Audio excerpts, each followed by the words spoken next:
Dear friends, എല്ലാവർക്കും PSC പ്രിസത്തിലേക്ക് സ്വാഗതം. ഇന്ന് നമ്മൾ 2024 കറണ്ട് അഫേഴ്സുമായി ബന്ധപ്പെട്ട പ്രധാനപ്പെട്ട വിവരങ്ങളാണ് പഠിക്കുന്നത്. ഇത് നമ്മുടെ 4ാമത്തെ ക്ലാസ്സാണ്. കറണ്ട് അഫേഴ്സുമായി ബന്ധപ്പെട്ട് ഏപ്രിൽ മാസത്തെ കറണ്ട് അഫേഴ്സാണ് നമ്മൾ ഇന്നത്തെ ക്ലാസ്സിൽ പഠിക്കുന്നത്. അപ്പോൾ ജനുവരി, അതുപോലെ ഫെബ്രുവരി, മാർച്ച് എന്നീ മാസങ്ങളിലെ കറണ്ട് അഫേഴ്സ് 3 പാർട്ടായിട്ട് നമ്മൾ ചെയ്തിട്ടുണ്ട്. അതിൻ്റെ ലിങ്ക് ഡിസ്ക്രിപ്ഷനിൽ കൊടുത്തേക്കാം. അത് കാണാത്തവർ അത് കണ്ടതിന് ശേഷം മാത്രം ഈ വീഡിയോ കാണുക. അപ്പോൾ നമ്മുടെ 2024 ഏപ്രിൽ മാസം വരെയുള്ള എല്ലാ കറണ്ട് അഫേഴ്സും ഉൾപ്പെടുത്തിക്കൊണ്ടുള്ള ക്ലാസ്സുകളാണ് നമ്മൾ കൊണ്ടുപോകുന്നത്. അപ്പോൾ എല്ലാവർക്കും ഈ ക്ലാസ് ഉപകാരപ്രദമായിരിക്കും. അപ്പോൾ നമുക്ക് ക്ലാസ്സിലേക്ക് കടക്കാം. 2024 ഏപ്രിൽ മാസത്തിലെ കറണ്ട് അഫേഴ്സാണ് നമ്മൾ പഠിക്കുന്നത്. 2024 ഗോൾഡ്മാൻ പരിസ്ഥിതി പുരസ്കാരം ലഭിച്ചത് അലോക് ശുക്ലയ്ക്കാണ്. അപ്പോൾ 2024 ഗോൾഡ്മാൻ പരിസ്ഥിതി പുരസ്കാരം ലഭിച്ചത് അലോക് ശുക്ലയ്ക്കാണ്. ഹരിത നോബൽ എന്നറിയപ്പെടുന്ന പുരസ്കാരമാണ് ഗോൾഡ്മാൻ പരിസ്ഥിതി പുരസ്കാരം. അപ്പോൾ ഹരിത നോബൽ എന്നറിയപ്പെടുന്ന 2024 ഗോൾഡ്മാൻ പുരസ്കാരം ലഭിച്ചത് ആർക്കാണ്? അലോക് ശുക്ലയ്ക്കാണ്. ആദ്യ ബഹിരാകാശ സഞ്ചാരിയായ ഇന്ത്യക്കാരനാണ് ഗോപി ചന്ദ് തോട്ടക്കൂറ. അപ്പോൾ ആദ്യ ബഹിരാകാശ സഞ്ചാരിയായ ഇന്ത്യക്കാരൻ ചോദിച്ചു കഴിഞ്ഞാൽ അത് ആന്ധ്രാപ്രദേശുകാരനായ ഗോപി ചന്ദ് തോട്ടക്കൂറയാണ്. 2024 ഏപ്രിൽ 13 40ാം വാർഷികം ആചരിക്കുന്ന ഇന്ത്യയുടെ സൈനിക ദൗത്യമാണ് ഓപ്പറേഷൻ മേഘദൂത്. അപ്പോൾ 2024 ഏപ്രിൽ 13 40ാം വാർഷികം ആചരിക്കുന്ന സൈനിക ദൗത്യം ഏതാണ്? അതാണ് ഓപ്പറേഷൻ മേഘദൂത്. ഇന്ത്യയും ഉസ്ബെക്കിസ്ഥാനും 2024 ഏപ്രിലിൽ നടത്തിയ സൈനിക അഭ്യാസമാണ് ഡസ്റ്റിംഗ്. ഇന്ത്യയും ഉസ്ബെക്കിസ്ഥാനും 2024 ഏപ്രിലിൽ നടത്തിയ സൈനിക അഭ്യാസമാണ് ഡസ്റ്റിലിംഗ്.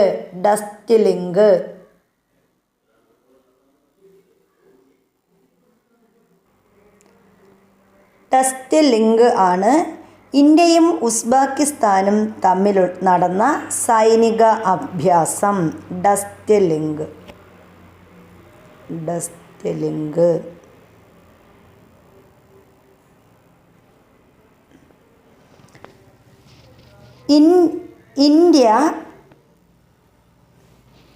ഇന്ത്യ, ശ്രീലങ്ക, മാലിദ്വീപ് എന്നീ രാജ്യങ്ങൾ 2024 ഏപ്രിലിൽ നടത്തിയ സൈനിക അഭ്യാസമാണ് ദോസ്തി 16. അപ്പോൾ ഏതൊക്കെ രാജ്യങ്ങളാണ്? ഇന്ത്യ, ശ്രീലങ്ക, മാലിദ്വീപ് എന്നീ രാജ്യങ്ങൾ 2024 ഏപ്രിലിൽ നടത്തിയ സൈനിക അഭ്യാസത്തിൻ്റെ പേരാണ് ദോസ്തി 16 എന്നത്. ദോസ്തി 16. ഇന്ത്യയും അതുപോലെ തന്നെ ശ്രീലങ്ക, മാലിദ്വീപ് എന്നീ രാജ്യങ്ങളാണ് ദോസ്തി 16 എന്ന സൈനിക അഭ്യാസത്തിൽ പങ്കെടുത്തത്. കടൽ കൊള്ളക്കാരിൽ നിന്ന് കപ്പലുകൾക്ക് സംരക്ഷണം നൽകാൻ ഇന്ത്യൻ നാവികസേന നടപ്പിലാക്കുന്ന ദൗത്യമാണ് ഓപ്പറേഷൻ സകൽപ്. അപ്പോൾ കടൽ കൊള്ളക്കാരിൽ നിന്ന് കപ്പലുകൾക്ക് സംരക്ഷണം നൽകാൻ ഇന്ത്യൻ നാവികസേന നടപ്പിലാക്കുന്ന ദൗത്യം, അതാണ് ഓപ്പറേഷൻ സകൽപ്. ഓപ്പറേഷൻ സകൽപ്പാണ് കടൽ കൊള്ളക്കാരിൽ നിന്നും കപ്പലുകൾക്ക് സംരക്ഷണം നൽകാൻ ഇന്ത്യൻ നാവികസേന നടപ്പിലാക്കുന്ന ദൗത്യം. 2024 നോ യുവർ കാൻഡിഡേറ്റ് എന്ന മൊബൈൽ ആപ്ലിക്കേഷൻ പുറത്തിറക്കിയത് കേന്ദ്ര തിരഞ്ഞെടുപ്പ് കമ്മീഷനാണ്. അപ്പോൾ കേന്ദ്ര തിരഞ്ഞെടുപ്പ് കമ്മീഷനുമായി ബന്ധപ്പെട്ട ആപ്പാണ് നോ യുവർ കാൻഡിഡേറ്റ് എന്നത്.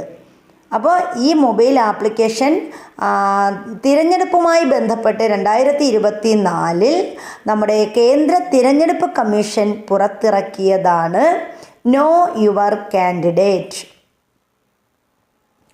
2024 ലോക്സഭാ തിരഞ്ഞെടുപ്പിൽ എതിരില്ലാതെ തിരഞ്ഞെടുത്ത ആദ്യ വിജയി. അപ്പോൾ 2024 ലോക്സഭാ തിരഞ്ഞെടുപ്പിൽ എതിരില്ലാതെ തിരഞ്ഞെടുത്ത ആദ്യ വിജയി ആരാണ്? മുകേഷ് ദലാൽ ആണ്. ഗുജറാത്തിലെ സൂററ്റ് മണ്ഡലത്തിൽ നിന്നാണ് അദ്ദേഹം എന്ത് ചെയ്തത്? എതിരില്ലാതെ തിരഞ്ഞെടുത്തത്. അപ്പോൾ ലോക്സഭാ തിരഞ്ഞെടുപ്പിൽ 2024 ഏപ്രിലിൽ നടന്ന ലോക്സഭാ തിരഞ്ഞെടുപ്പിൽ എതിരില്ലാതെ തിരഞ്ഞെടുത്ത ആദ്യ വിജയി ആരാണ്? മുകേഷ് ദലാൽ. സൂററ്റ് മണ്ഡലത്തിൽ നിന്നാണ് അദ്ദേഹം വിജയിച്ചത്. ഇന്ത്യയിലെ ബ്രിട്ടീഷ് ഹൈക്കമ്മീഷണർ ആയ ആദ്യ വനിത ലിൻഡെ ക്യാമറോൺ ആണ്. അപ്പോൾ ഇന്ത്യയിലെ ബ്രിട്ടീഷ് ഹൈക്കമ്മീഷണർ ആയ ആദ്യ വനിത, അപ്പോൾ ലോകത്തിലെ ആദ്യത്തെ വനിതയാണ് ഇന്ത്യയിലെ ബ്രിട്ടീഷ് ഹൈക്കമ്മീഷണറായ, ചരിത്രത്തിലെ തന്നെ ആദ്യത്തെ വനിതയാണ് ലിൻഡെ ക്യാമറോൺ എന്ന് പറയുന്നത്. ഇന്ത്യയിലെ ബ്രിട്ടീഷ് ഹൈക്കമ്മീഷണറായ ആരാണ്? ആദ്യ വനിതയാണ് നമ്മുടെ ലിൻഡെ ക്യാമറോൺ എന്ന് പറയുന്നത്. അലിഗഡ് സർവകലാശാലയുടെ വൈസ് ചാൻസലർ ആയ ആദ്യ വനിതയാണ് നൈമ ഖാത്തൂൺ. അപ്പോൾ നൈമ ഖാത്തൂനാണ് നമ്മുടെ അലിഗഡ് സർവകലാശാലയുടെ വൈസ് ചാൻസലർ പദവിയിലെത്തുന്ന ആദ്യ വനിത. അപ്പോൾ ഇന്ത്യയിലെ ബ്രിട്ടീഷ് ഹൈക്കമ്മീഷണറായ ആദ്യ വനിത ലിൻഡെ ക്യാമറോണും അലിഗഡ് സർവകലാശാലയുടെ വൈസ് ചാൻസലർ പദവിയിലെത്തുന്ന ആദ്യ വനിത നൈമ ഖാത്തൂനുമാണ്. 2024 ഏപ്രിലിൽ ദേശീയ സുരക്ഷാ സേനയുടെ ഡയറക്ടറായി നിയമിതനായത് നളിൻ പ്രഭാതാണ്. ഇപ്പോൾ 2024 ഏപ്രിലിൽ ദേശീയ സുരക്ഷാ സേനയുടെ ഡയറക്ടറായി നിയമിതനായത് ആരാണ്? നളിൻ പ്രഭാതാണ്. നിലവിലെ നാവികസേനാ മേധാവി ദിനേശ് കുമാർ ത്രിപാഠിയാണ്. അപ്പോൾ നിലവിൽ നാവികസേനയുടെ മേധാവി ആരാണ്? നമ്മുടെ ദിനേശ് കുമാർ ത്രിപാഠിയാണ്. അപ്പോൾ 2024 നാവികസേനയുടെ മേധാവി. 2024 ഏപ്രിലിൽ ലോകബാങ്കിൻ്റെ സാമ്പത്തിക ഉപദേശക സമിതിയിൽ അംഗമായ ഇന്ത്യക്കാരൻ ആരാണ്? രാകേഷ് മോഹനാണ്. അപ്പോൾ നമ്മുടെ 2024 ഏപ്രിലിൽ വേൾഡ് ബാങ്ക്, നമ്മുടെ ലോക ബാങ്ക് ഉണ്ടല്ലോ, ആ ലോക ബാങ്കിൻ്റെ സാമ്പത്തിക ഉപദേശക സമിതിയിൽ അംഗമായ ഇന്ത്യക്കാരൻ ആരാണ്? രാകേഷ് മോഹനാണ്. ലോക ബാങ്കിൻ്റെ നിലവിലെ അധ്യക്ഷനാണ് അജയ് ബാങ്കെ. അപ്പോൾ ലോക ബാങ്കിൻ്റെ നിലവിലെ അധ്യക്ഷൻ ആരാണ്? അജയ് ബാങ്കെയാണ് ലോക ബാങ്കിൻ്റെ നിലവിലെ അധ്യക്ഷൻ. റിസർവ് ബാങ്കിൻ്റെ നവതി ആഘോഷത്തിൻ്റെ ഭാഗമായി പുറത്തിറക്കിയ നാണയമാണ് 90 രൂപ നാണയം. അപ്പോൾ നമ്മുടെ റിസർവ് ബാങ്കിൻ്റെ നവതി ആഘോഷത്തിൻ്റെ ഭാഗമായി 1935 റിസർവ് ബാങ്ക് നിലവിൽ വരുന്നത്. അപ്പോൾ ഈ റിസർവ് ബാങ്കിൻ്റെ നവതി ആഘോഷങ്ങളുടെ ഭാഗമായി എന്ത് ചെയ്യുന്നു? നമ്മുടെ റിസർവ് ബാങ്ക് പുറത്തിറക്കിയ പുതിയ നാണയമാണ്. എത്ര രൂപയുടെ നാണയമാണ്? 90 രൂപയുടെ നാണയം. അപ്പോൾ 90ാം ആഘോഷത്തിൻ്റെ ഭാഗമായിട്ടാണ് എന്ത് ചെയ്യുന്നത്? റിസർവ് ബാങ്ക് ഈ 90 രൂപയുടെ നാണയം പുറത്തിറക്കുന്നത്. 2024 ICC 2020 മെൻസ് വേൾഡ് കപ്പ് നടക്കുന്ന വേദി. അപ്പോൾ പുരുഷന്മാരുടെ 2024 ICC 2020 വേൾഡ് കപ്പ് നടക്കുന്നത് എവിടെയാണ്? ICC 2020 എന്ന് പറയുന്നത് ക്രിക്കറ്റാണ്. ഈ ക്രിക്കറ്റ് വേൾഡ് കപ്പ് നടക്കുന്നത് USA-യിലും അതുപോലെ വെസ്റ്റ് ഇൻഡീസിലുമായിട്ടാണ് 2024 ICC 2020 മെൻസ് വേൾഡ് കപ്പ് നടക്കുന്നത്. 2024 റിസർവ് ബാങ്ക് ഏർപ്പെടുത്തിയ റിപ്പോ നിരക്ക്. അപ്പോൾ 2024 റിസർവ് ബാങ്കിൻ്റെ റിപ്പോ നിരക്ക് എത്രയാണ്? 6.5% നമ്മുടെ റിസർവ് ബാങ്കിൻ്റെ റിപ്പോ നിരക്ക്. 2024 അന്താരാഷ്ട്ര സർഫിംഗ് ഫെസ്റ്റിവൽ നടന്നത് തിരുവനന്തപുരം ജില്ലയിലെ വർക്കലയിലാണ്. അപ്പോൾ 2024 അന്താരാഷ്ട്ര സർഫിംഗ് ഫെസ്റ്റിവൽ നടന്നത് എവിടെയാണ്? വർക്കലയിലാണ്. വർക്കല. ഇൻ്റർനാഷണൽ മാരിടൈം ഓർഗനൈസേഷൻ്റെ ISPS, അതായത് ISPS എന്ന് പറഞ്ഞാൽ international ship and port facility security ആണ് ISPS എന്ന് പറയുന്നത്. ഈ ഇൻ്റർനാഷണൽ മാരിടൈം ഓർഗനൈസേഷൻ്റെ ISPS കോഡ് സർട്ടിഫിക്കറ്റ് ലഭിച്ച തുറമുഖമാണ് നമ്മുടെ സ്വന്തം വിഴിഞ്ഞം തുറമുഖമാണ്. അപ്പോൾ 2024 ഏതാണ് നമ്മുടെ മാരിടൈം ഓർഗനൈസേഷൻ്റെ ISPS international ship and port facility security code certificate ലഭിച്ച തുറമുഖം ഏതാണ്? വിഴിഞ്ഞം തുറമുഖമാണ്. 2024 ഏപ്രിലിൽ കേരള തീരപ്രദേശത്ത് നടന്ന കടലാക്രമണത്തിന് കാരണമായ പ്രതിഭാസമാണ് കള്ളക്കടൽ പ്രതിഭാസം. അപ്പോൾ 2024 ഏപ്രിൽ മാസത്ത് നമ്മുടെ കേരളത്തിൻ്റെ തീരപ്രദേശങ്ങളിലൊക്കെ ഒരു കടലാക്രമണ ഭീതി എല്ലാവർക്കും നേരിട്ടു. അപ്പോൾ അങ്ങനെ നടന്ന ആ കടലാക്രമണത്തിന് കാരണമായ പ്രതിഭാസത്തിന് നൽകിയ പേരാണ് കള്ളക്കടൽ പ്രതിഭാസം.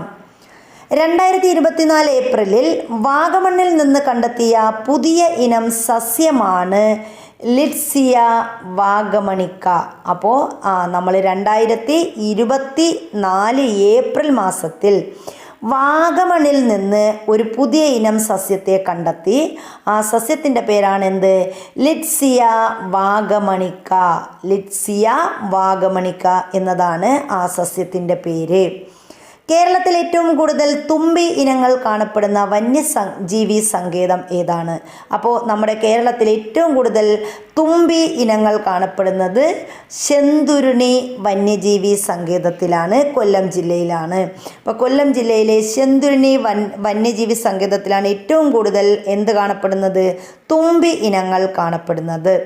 ലോകത്തെ ഏറ്റവും കൂടുതൽ IC ചിപ്പ് നിർമ്മിക്കുന്ന ഇൻ്റൽ. അപ്പോൾ ലോകത്തിൽ ഏറ്റവും കൂടുതൽ IC ചിപ്പുകൾ നിർമ്മിക്കുന്ന കമ്പനിയാണ് ഇൻ്റൽ എന്ന് പറയുന്നത്.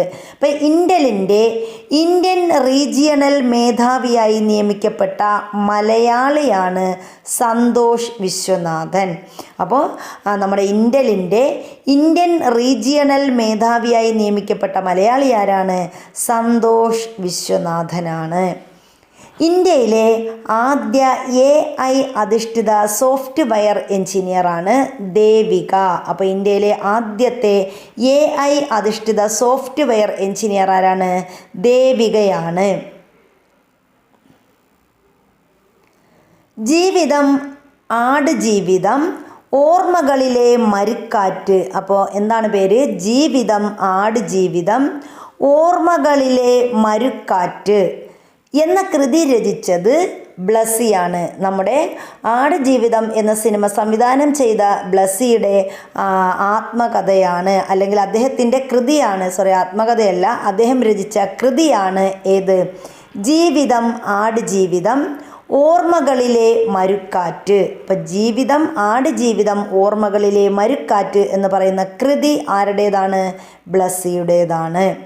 2024 കേന്ദ്ര സാഹിത്യ അക്കാദമി അംഗത്വം രാജിവെച്ച സാഹിത്യകാരനാണ് C. രാധാകൃഷ്ണൻ. അപ്പോൾ 2024 ഏപ്രിൽ അദ്ദേഹം എന്ത് ചെയ്തു? കേന്ദ്ര സാഹിത്യ അക്കാദമി അംഗത്വം രാജിവെച്ചു. ആര്? നമ്മുടെ C. രാധാകൃഷ്ണൻ. 2024 ഏപ്രിലിൽ മരണപ്പെട്ട പാലിയത്ത് രവിയച്ചൻ ഏത് മേഖലയിൽ പ്രശസ്തനായിരുന്നു? അപ്പോൾ അദ്ദേഹം ക്രിക്കറ്റ് മേഖലയിലെ മുൻ ക്രിക്കറ്റർ ആയിരുന്നു. ആര്? പാലിയത്ത് രവിയച്ചൻ ക്രിക്കറ്റ് മേഖലയിൽ പ്രശസ്തനായിരുന്നു. 2024 ഏപ്രിലാണ് അദ്ദേഹം മരണമടഞ്ഞത്. അപ്പോൾ പാലിയത്ത് രവിയച്ചൻ മരണമടഞ്ഞു. 2024 ഏപ്രിലിൽ. അദ്ദേഹം പ്രശസ്തനായ ആരായിരുന്നു? ഒരു ക്രിക്കറ്റർ ആയിരുന്നു.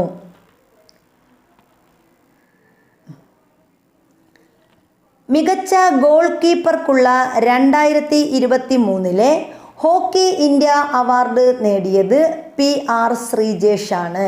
അപ്പോൾ നമ്മുടെ ഹോക്കി താരമായ PR ശ്രീജേഷിന് മികച്ച ഗോൾ കീപ്പർക്കുള്ള 2023 ഹോക്കി ഫെഡറേഷൻ അവാർഡ് ലഭിക്കുകയുണ്ടായി. മികച്ച ഗോൾ കീപ്പർക്കുള്ള 2023 ഹോക്കി ഫെഡറേഷൻ അവാർഡ് ലഭിച്ചത് ആർക്കാണ്? നമ്മുടെ PR ശ്രീജേഷിനാണ്.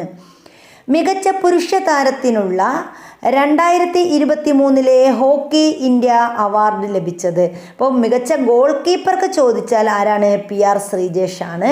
മികച്ച പുരുഷ താരം 2023 ഹോക്കി ഇന്ത്യ അവാർഡ് നേടിയത് ആരാണ്? ഹാർദിക് സിംഗ് ആണ്. അപ്പോൾ മികച്ച പുരുഷ താരത്തിനുള്ള 2023 ഹോക്കി ഇന്ത്യ അവാർഡ് ലഭിച്ചത് ഹാർദിക് സിംഗിനാണ്. ഹാർദിക് സിംഗ്. അപ്പോൾ മികച്ച വനിതാ താരത്തിനുള്ള 2023 ഹോക്കി ഇന്ത്യ അവാർഡ് ലഭിച്ച താരം ആരാണ്? സലീമ ടെറ്റയാണ്. സലീമ ടെറ്റയ്ക്കാണ് മികച്ച വനിതാ താരത്തിനുള്ള 2023 ഹോക്കി ഇന്ത്യ അവാർഡ് ലഭിച്ചത്. 2024 ഒക്ടോബറിൽ നടക്കുന്ന വനിതാ 2020 ക്രിക്കറ്റിൻ്റെ വേദി ഏതെന്ന് ചോദിച്ചാൽ ബംഗ്ലാദേശാണ്. അപ്പോൾ 2024 ഒക്ടോബറിലാണ് വനിതാ 2020 ക്രിക്കറ്റ് നടക്കുന്നത്. അതിൻ്റെ വേദി എവിടെയാണ്? ബംഗ്ലാദേശിലാണ്. അപ്പോൾ നമ്മൾ പുരുഷ ക്രിക്കറ്റ് ടീമിൻ്റെ വേദി പറഞ്ഞു. അത് എവിടെയാണ് നടക്കുന്നത്? നമ്മളെ USA അതുപോലെ വെസ്റ്റ് ഇൻഡീസിലുമായിട്ടാണ് പുരുഷ 2020 വേൾഡ് കപ്പ് ക്രിക്കറ്റ് നടക്കുന്നത്. 2024 ഏപ്രിലിൽ കേന്ദ്ര കാലാവസ്ഥാ വകുപ്പ് കേരളത്തിൽ ഉഷ്ണതരംഗം സ്ഥിരീകരിച്ച ജില്ല പാലക്കാടാണ്. അപ്പോൾ 2024 ഏപ്രിൽ മാസത്തിൽ നമ്മുടെ കേന്ദ്ര കാലാവസ്ഥാ വകുപ്പ് എന്ത് ചെയ്തു? കേരളത്തിൽ ഉഷ്ണതരംഗം സ്ഥിരീകരിച്ചു. ഏത് ജില്ലയിലാണ് ഉഷ്ണതരംഗം സ്ഥിരീകരിച്ചത്? നമ്മുടെ പാലക്കാട് ജില്ലയിലാണ്. 2024 ലോക്സഭാ തെരഞ്ഞെടുപ്പുമായി ബന്ധപ്പെട്ട അർഹരായ മുഴുവൻ വിദ്യാർത്ഥികളെയും വോട്ടർ പട്ടികയിൽ ഉൾപ്പെടുത്തിയ കേരളത്തിലെ ജില്ലയാണ് കണ്ണൂർ ജില്ല. അപ്പോൾ 2024 ലോക്സഭാ തെരഞ്ഞെടുപ്പുമായി ബന്ധപ്പെട്ട് എന്ത് ചെയ്തു? അർഹരായ മുഴുവൻ വിദ്യാർത്ഥികളെയും വോട്ടർ പട്ടികയിൽ ഉൾപ്പെടുത്തി. ഏത് ജില്ല? കണ്ണൂർ ജില്ലയാണ്. 700 വർഷം പഴക്കമുള്ള വട്ടെഴുത്ത് ലിഖിതം കണ്ടെത്തിയ ജില്ലയാണ് പാലക്കാട് ജില്ല. അപ്പോൾ 2024 ഏപ്രിലിൽ 700 വർഷം പഴക്കമുള്ള വട്ടെഴുത്ത് ലിപി കണ്ടെത്തിയത് എവിടെ നിന്നാണ്? പാലക്കാട് ജില്ലയിൽ നിന്നാണ്. പാലക്കാട് ജില്ലയിൽ നിന്ന് 700 വർഷം പഴക്കമുള്ള വട്ടെഴുത്ത് ലിപി 2024 കണ്ടെടുക്കുകയുണ്ടായി. കേരളത്തിലെ ആദ്യ ട്രാൻസ്ജെൻഡർ ഫിലിം സൊസൈറ്റി എന്ന് പറയുന്നത് ട്രാൻസ് മുദ്രയാണ്. അത് കോഴിക്കോട് ജില്ലയിലാണ്. അപ്പോൾ കേരളത്തിലെ ആദ്യ ട്രാൻസ്ജെൻഡർ ഫിലിം സൊസൈറ്റി ഏതാണെന്ന് ചോദിച്ചാൽ ഏതാണ്? അത് ട്രാൻസ് മുദ്ര ഫിലിം സൊസൈറ്റിയാണ്. അത് കോഴിക്കോട് ജില്ലയിലാണ്. കേരളത്തിലെ ആദ്യ ഡബിൾ ഡെക്കർ ട്രെയിൻ പരീക്ഷണാടിസ്ഥാനത്തിൽ സർവീസ് നടത്തിയത് പാലക്കാട് മുതൽ പൊള്ളാച്ചി വരെയാണ്. അപ്പം നമ്മുടെ കേരളത്തിലെ ആദ്യത്തെ ഡബിൾ ഡെക്കർ ട്രെയിൻ എന്ത് ചെയ്തു? പരീക്ഷണാടിസ്ഥാനത്തിൽ സർവീസ് നടത്തി. ഇത് എവിടെ നിന്ന് എവിടെയിട്ടാണ് സർവീസ് നടത്തിയത്? പാലക്കാട് മുതൽ പൊള്ളാച്ചി വരെയാണ് ഈ ഡബിൾ ഡെക്കർ ട്രെയിൻ പരീക്ഷണാടിസ്ഥാനത്തിൽ സർവീസ് നടത്തിയത്. കേരളത്തിലെ ആദ്യ ട്രാൻസ്ജെൻഡർ സൗഹൃദ പോളിംഗ് ബൂത്ത് ഏതാണ്? അപ്പോൾ നമ്മുടെ കേരളത്തിലെ ആദ്യത്തെ ട്രാൻസ്ജെൻഡർ സൗഹൃദ പോളിംഗ് ബൂത്താണ് തിരുവനന്തപുരം. ലോകത്തിലെ ആദ്യ AI അധിഷ്ഠിത എഞ്ചിനീയർ ആരാണ്? ഡവിൻ AI ആണ്. അപ്പോൾ ലോകത്തിലെ ആദ്യത്തെ ആരാണ്? AI അധിഷ്ഠിത എഞ്ചിനീയർ ആരെന്ന് ചോദിച്ചാൽ നമ്മൾ ആര് പറയും? ഡവിൻ AI ആണ്. അപ്പോൾ ഇന്ത്യയിലെ ആദ്യത്തെ AI അധിഷ്ഠിത സോഫ്റ്റ്വെയർ എഞ്ചിനീയർ ചോദിച്ചാൽ അത് ദേവികയാണ്. 2024 റിപ്പോർട്ട് പ്രകാരം ഏറ്റവും കൂടുതൽ ട്രാൻസ്ജെൻഡർ സമ്മതിദായകർ ഉള്ള ജില്ല തിരുവനന്തപുരം ജില്ലയാണ്. അപ്പം നമ്മൾ പറഞ്ഞില്ലേ ട്രാൻസ്ജെൻഡർ സൗഹൃദ പോളിംഗ് ബൂത്ത് ആരംഭിച്ചതും എവിടെയാണ്? തിരുവനന്തപുരം ജില്ലയിലാണ്. അതുപോലെ തന്നെ 2024 റിപ്പോർട്ട് പ്രകാരം ഏറ്റവും കൂടുതൽ ട്രാൻസ്ജെൻഡർ സമ്മതിദായകരായുള്ള ജില്ല എവിടെയാണ്? തിരുവനന്തപുരം ജില്ലയിലാണ്. 2024 75-ാം വാർഷികം ആഘോഷിക്കുന്ന 1949 രൂപം കൊണ്ട സൈനിക സഖ്യമാണ് നാറ്റോ. നാറ്റോ എന്ന് പറയുന്ന സൈനിക സഖ്യമാണ്. അപ്പോൾ നമ്മുടെ നാറ്റോ എന്ന് പറയുന്ന സൈനിക സഖ്യമാണ് എന്ത് ചെയ്തത്? 1949 രണ്ടാം ലോക മഹായുദ്ധാനന്തരം രൂപം കൊണ്ട ഒരു സംഘടനയാണ് നാറ്റോ എന്ന് പറയുന്നത്. 2024 നാറ്റോ 75-ാം വാർഷികം ആഘോഷിക്കുകയാണ്. അപ്പോൾ ആ സൈനിക സഖ്യമാണ് 2024 75-ാം വാർഷികം ആഘോഷിക്കുന്ന സൈനിക സഖ്യം ഏതാണ്? നാറ്റോയാണ്. നാറ്റോ. ലോകത്തിലെ ഏറ്റവും ശക്തമായ MRI സ്കാനർ അതാണ് ഇസ്യൂൾട്ട്. അപ്പം ലോകത്തിലെ ആദ്യത്തെ ഏറ്റവും ശക്തമായ MRI സ്കാനറാണ് ഏത്? ഇസ്യൂൾട്ടാണ് ലോകത്തിലെ ഏറ്റവും ശക്തമായ MRI സ്കാനർ. MRI സ്കാൻ ചെയ്യൂലേ, ആ സ്കാനറാണ് ഇസ്യൂൾട്ട് എന്ന് പറയുന്നത്. 2024 ലോറസ് പുരസ്കാരം നേടിയ പുരുഷ താരം. 2024 ലോറസ് പുരസ്കാരം നേടിയത് ടെന്നീസ് കളിക്കാർക്ക് നൽകുന്ന പുരസ്കാരമാണ് ലോറസ് പുരസ്കാരം എന്ന് പറയുന്നത്. 2024 ഈ പുരസ്കാരം നേടിയത് നൊവാക് ദ്യോക്കോവിച്ച് ആണ്. സെർബിയക്കാരനാണ് നൊവാക് ദ്യോക്കോവിച്ച്. അപ്പോൾ 2024 ലോറസ് പുരസ്കാരം നേടിയ പുരുഷ താരം ആരാണ്? നൊവാക് ദ്യോക്കോവിച്ച് ആണ്, സെർബിയക്കാരനാണ്. 2024 ലോറസ് പുരസ്കാരം നേടിയ വനിതാ താരം ആരെന്ന് ചോദിച്ചാൽ അതാണ് ഐറ്റാന ബോൺമാട്ടിയാണ്. 2024 ലോറസ് പുരസ്കാരം നേടുന്ന വനിതാ താരം ഐറ്റാന ബോൺമാട്ടി സ്പെയിൻകാരിയാണ്. സ്പെയിനാണ് ഇവരുടെ സ്വദേശം. ഐറ്റാന ബോൺമാട്ടി 2024 ലോറസ് പുരസ്കാരം നേടിയ വനിതാ താരം. അടുത്ത് 2024 മരണപ്പെട്ട ഹിഗ്സ് ബോസോണുമായി ബന്ധപ്പെട്ട പരീക്ഷണങ്ങൾക്ക് 2013 ഭൗതിക ശാസ്ത്രത്തിന് നോബൽ സമ്മാനം ലഭിച്ച ശാസ്ത്രജ്ഞനാണ് പീറ്റർ W. ഹിഗ്സ്. അപ്പോൾ ഈ പീറ്റർ W. ഹിഗ്സ് എന്ത് ചെയ്തു? 2024 മരണപ്പെട്ടു. അദ്ദേഹത്തിന് 2013 ഭൗതിക ശാസ്ത്രത്തിന് നോബൽ സമ്മാനം ലഭിച്ചു. എന്തിനു വേണ്ടിയിട്ടാണ് കിട്ടിയത്? ഹിഗ്സ് ബോസോണുമായി ബന്ധപ്പെട്ട ദൈവഗണത്തിന് പരീക്ഷണം നൽകിയതിലാണ്. ഹിഗ്സ് ബോസോണുമായി ബന്ധപ്പെട്ട ദൈവഗണത്തിൻ്റെ പരീക്ഷണങ്ങൾക്കാണ് 2013 നമ്മുടെ പീറ്റർ W. ഹിഗ്സിന് എന്ത് ലഭിച്ചത്? ഭൗതിക ശാസ്ത്രത്തിന് നോബൽ സമ്മാനം ലഭിച്ചു. അദ്ദേഹം 2024 ഏപ്രിലിൽ എന്ത് ചെയ്തു? മരണപ്പെട്ടു.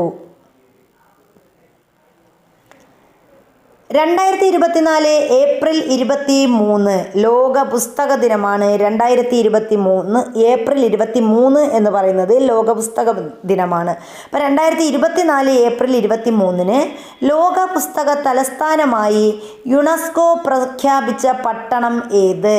അതാണ് സ്ട്രാസ്ബർഗ് എന്ന് പറയുന്ന പട്ടണമാണ്. അപ്പോൾ സ്ട്രാസ്ബർഗ് ആണ് 2024 ഏപ്രിൽ 23 ലോക പുസ്തക തലസ്ഥാനമായി യുനെസ്കോ പ്രഖ്യാപിച്ച പട്ടണമാണ് സ്ട്രാസ്ബർഗ്. ഇത് ഫ്രാൻസിലാണ്. സ്ട്രാസ്ബർഗ് എന്ന് പറയുന്ന പട്ടണം സ്ഥിതി ചെയ്യുന്നത് ഫ്രാൻസിലാണ്. 2024 ലോകത്തെ ഏറ്റവും മികച്ച വിമാനത്താവളത്തിനുള്ള സ്കൈ ട്രാക്സ് പുരസ്കാരം ലഭിച്ച ഹമദ് അന്താരാഷ്ട്ര വിമാനത്താവളം ഏത് രാജ്യത്താണ്? അത് ഖത്തറിലാണ്. അപ്പം ഈ വിമാനത്താവളത്തിന് ഹമദ് അന്താരാഷ്ട്ര വിമാനത്താവളത്തിനാണ് 2024 ലോകത്തെ ഏറ്റവും മികച്ച വിമാനത്താവളത്തിനുള്ള സ്കൈ ട്രാക്സ് പുരസ്കാരം ലഭിച്ചത്. അപ്പോൾ ലോകത്തിലെ ഏറ്റവും മികച്ച വിമാനത്താവളത്തിനുള്ള സ്കൈ ട്രാക്സ് പുരസ്കാരം ലഭിച്ച വിമാനത്താവളം ചോദിച്ചാൽ ഹമദ് അന്താരാഷ്ട്ര വിമാനത്താവളം. ഇത് ഏത് രാജ്യത്തെന്ന് ചോദിച്ചാൽ ഏതാണ്? ഖത്തറിലാണ്. 2024 world press photo of the year പുരസ്കാരം ലഭിച്ചത് മുഹമ്മദ് സലേമിനാണ്. 2024 world press photo of the year പുരസ്കാരം ലഭിച്ചത് Mohammed Salem. Stockholm international piece research institute report പ്രകാരം ലോകത്ത് സൈനിക ആവശ്യങ്ങൾക്ക് ഏറ്റവും കൂടുതൽ പണം ചെലവഴിക്കുന്ന രാജ്യങ്ങൾ. അപ്പോൾ Stockholm international piece research institute report നൽകിയത് പ്രകാരം ലോകത്ത് സൈനിക ആവശ്യങ്ങൾക്ക് ഏറ്റവും കൂടുതൽ പണം ചെലവഴിക്കുന്ന രാജ്യങ്ങളിൽ 1-ാം സ്ഥാനം അമേരിക്ക, 2-ാം സ്ഥാനം ചൈന, 3 റഷ്യ, 4-ാം സ്ഥാനം ആർക്കാണ്? നമ്മുടെ ഇന്ത്യക്കാണ്. അപ്പോൾ ഇന്ത്യ 4-ാം സ്ഥാനത്താണ് സൈനിക ആവശ്യങ്ങൾക്ക് പണം ചെലവഴിക്കുന്നതിൽ.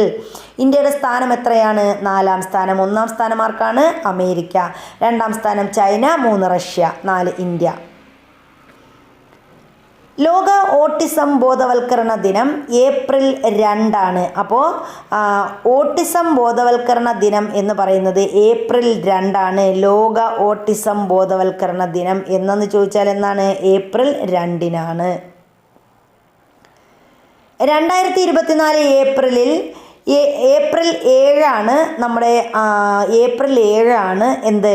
ലോക ആരോഗ്യ ദിനം എന്ന് പറയുന്നത്. 2024 ഏപ്രിൽ 7 ലോക ആരോഗ്യ ദിനത്തിൻ്റെ പ്രമേയം എന്താണെന്ന് ചോദിച്ചാൽ മൈ ഹെൽത്ത് മൈ റൈറ്റ്, എൻ്റെ ആരോഗ്യം എൻ്റെ അവകാശം എന്നതാണ് 2024 ഏപ്രിൽ 7 ലോക ആരോഗ്യ ദിനത്തിൻ്റെ പ്രമേയം. My health my right.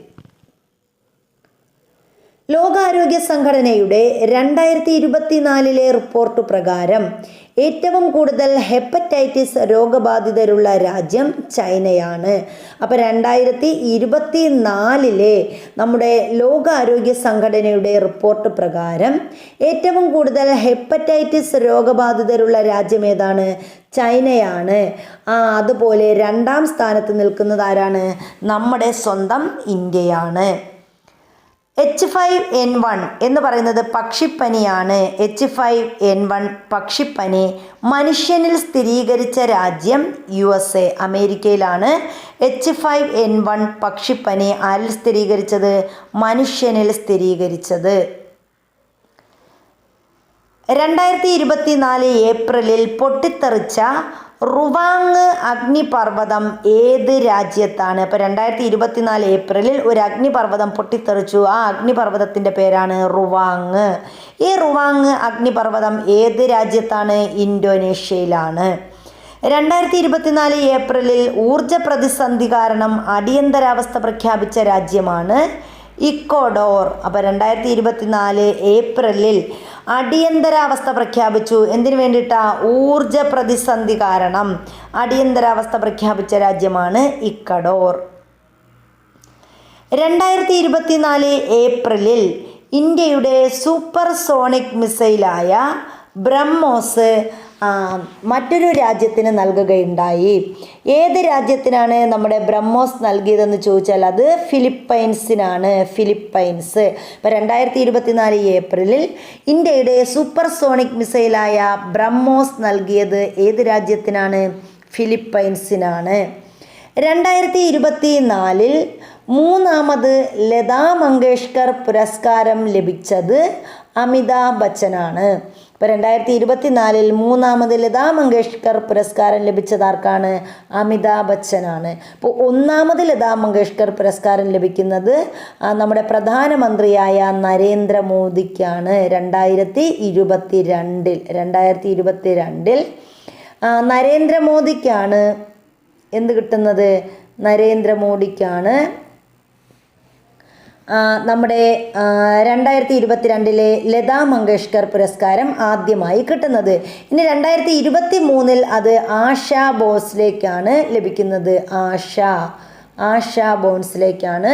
2023 ഏത് പുരസ്കാരം? ലതാ മങ്കേഷ്കർ പുരസ്കാരം ലഭിക്കുന്നത് ആശാ ഭോൺസ്ലെ. അപ്പോൾ 2024 ലതാ മങ്കേഷ്കർ പുരസ്കാരം ലഭിച്ചത് ആർക്കാണ്? Amitabh ബച്ചനാണ്.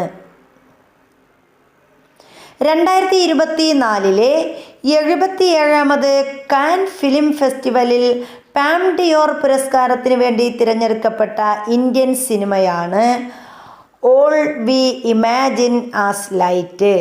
All we imagine as light. Imagine as light. അപ്പോൾ ഈ സിനിമയ്ക്കാണ് 2024 77ാമത് കാൻ ഫെസ്റ്റിവലിൽ പാം ഡിയോർ പുരസ്കാരത്തിന് വേണ്ടി തിരഞ്ഞെടുക്കപ്പെട്ട ഇന്ത്യൻ സിനിമയാണ് all we imagine as light എന്ന് പറയുന്നത്. 2024 മരണപ്പെട്ട ഇന്ത്യൻ മനഃശാസ്ത്ര അപഗ്രഥനത്തിൻ്റെ പിതാവ് എന്നറിയപ്പെടുന്നത് സുധീർ കാക്കർ ആണ്. അപ്പോൾ നമ്മുടെ ഇന്ത്യൻ അപഗ്രഥന മനഃശാസ്ത്രത്തിൻ്റെ പിതാവ്, ഇന്ത്യയിലെ മനഃശാസ്ത്ര അല്ലെങ്കിൽ അപഗ്രഥന മനഃശാസ്ത്രത്തിൻ്റെ പിതാവ് ഇന്ത്യയിൽ ആരാണ്? നമ്മുടെ സുധീർ കാക്കറാണ്. ഇദ്ദേഹം 2024 ഏപ്രിലിൽ മരണപ്പെട്ടു. 3 മുതൽ 6 വയസ്സ് വരെയുള്ള കുട്ടികളുടെ പഠനത്തിനായി കേന്ദ്ര വനിതാ ശിശു മന്ത്രാലയം അംഗൻവാടികളിലൂടെ നടപ്പിലാക്കുന്ന പദ്ധതിയാണ് ആധാർശില. അപ്പോൾ എന്താണ് ആധാർശില എന്ന് പറഞ്ഞാൽ? 3 മുതൽ 6 വയസ്സ് വരെയുള്ള കുട്ടികളുടെ പഠനത്തിനായി നമ്മുടെ കേന്ദ്ര വനിതാ ശിശു മന്ത്രാലയം അംഗൻവാടികളിലൂടെ നടപ്പിലാക്കുന്ന പദ്ധതി ഏതാണ്? അതാണ് ആധാർശില. അപ്പോൾ ഇത്രയുമാണ് 2024 ഏപ്രിൽ മാസത്തെ കറണ്ട് അഫേഴ്സ് എന്ന് പറയുന്നത്. ഇത് വളരെ പ്രധാനപ്പെട്ടതാണ്. അപ്പോൾ നമ്മുടെ 4ാമത്തെ ക്ലാസ്സാണ്. ഇനി അടുത്തത് മാർച്ച് മാസത്തിലെ കറണ്ട് അഫേഴ്സാണ്. മെയ് മാസത്തിലെ. ഇതിപ്പോൾ നമ്മുടെ 4 ക്ലാസ്സായി. ഇനി അടുത്ത് 5ാമത്തെ ക്ലാസ് മെയ് മാസത്തിലെ ക്ലാസ്സാണ് നമ്മൾ ഇടുന്നത്. അപ്പോൾ ഈ 4 ഭാഗങ്ങളും കണ്ട് അത് 2-3 പ്രാവശ്യം കണ്ട് മനസ്സിലാക്കുക. അപ്പോൾ വീഡിയോ ഇഷ്ടപ്പെട്ടാൽ ലൈക്ക് ചെയ്യുക, ഷെയർ ചെയ്യുക, അതുപോലെ സബ്സ്ക്രൈബ് ചെയ്യുക. നിങ്ങളുടെ വിലയേറിയ അഭിപ്രായങ്ങളും നിർദ്ദേശങ്ങളും കമൻറ്റുകളായിട്ട് അറിയിക്കുക. എന്തെങ്കിലും പോരായ്മകൾ ക്ലാസ്സിൽ ഉണ്ടെങ്കിൽ അത് ചൂണ്ടിക്കാണിക്കുക. അടുത്ത ക്ലാസ്സുകളിൽ അത് എന്താണ് ആ പോരായ്മ എന്ന് അറിഞ്ഞുകൊണ്ട് അടുത്ത വീഡിയോ ഇടുന്നതായിരിക്കും. അപ്പോൾ എല്ലാവർക്കും നല്ലൊരു ദിവസം ആശംസിച്ചുകൊണ്ട് താങ്ക് യു.